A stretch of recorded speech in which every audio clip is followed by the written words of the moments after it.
ചോദിച്ചത് ഇവിടുത്തെ ഡിവൈഎഫ്ഐക്കാരെ എത്രയോ നാളുകളായി നിങ്ങൾ ചെയ്യുന്ന സംഘടനാ പ്രവർത്തനം എന്താണ്? പൊതിച്ചോറ് മാത്രമല്ലേ? ശരിയാണ്, ഡിവൈഎഫ്ഐയുടെ ചുണക്കുട്ടന്മാർ പൊതിച്ചോറ് എല്ലാ ആശുപത്രികളിലും കൊണ്ടു കൊടുക്കുന്നു. രാഹുൽ മാങ്കൂട്ടത്തിനോടും കോൺഗ്രസുകാരോടും ഞാനൊന്ന് ചോദിക്കുന്നു, നിങ്ങൾക്ക് ഒരു ദിവസം ഈ സംസ്ഥാനത്തെ ആശുപത്രികളിൽ പൊതിച്ചോറ് കൊടുക്കുവാൻ യൂത്ത് കോൺഗ്രസുകാരെ ബോർഡിൽ 5-6 മഹിളാ കോൺഗ്രസ് ഇരിക്കുന്നു. ഞങ്ങൾ അവളുമാരോടും ചോദിക്കുകയാണ്, നിങ്ങൾക്ക് ഒരു ദിവസം ഒരു പൊതി കെട്ടിക്കൊടുക്കുവാൻ കഴിയുമോ?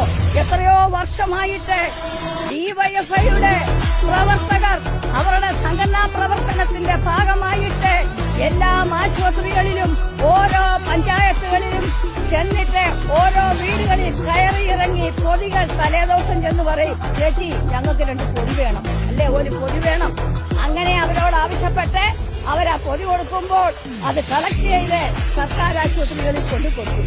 എന്തേ നിങ്ങൾക്കത് കഴിയുമോ? നിങ്ങളുടെ പണി എന്താന്ന് വെച്ചാല് യുവതികളെ പീഡിപ്പിക്കുക, അവരെ ഗർഭിണികളാക്കുക, എന്നിട്ട് അവരോട് പറയുക കൊച്ചിനെ കൊണ്ട് കളയുക. അതിന്റെ തന്തയാരാണെന്ന് എനിക്ക് കേൾക്കാൻ പറ്റില്ല.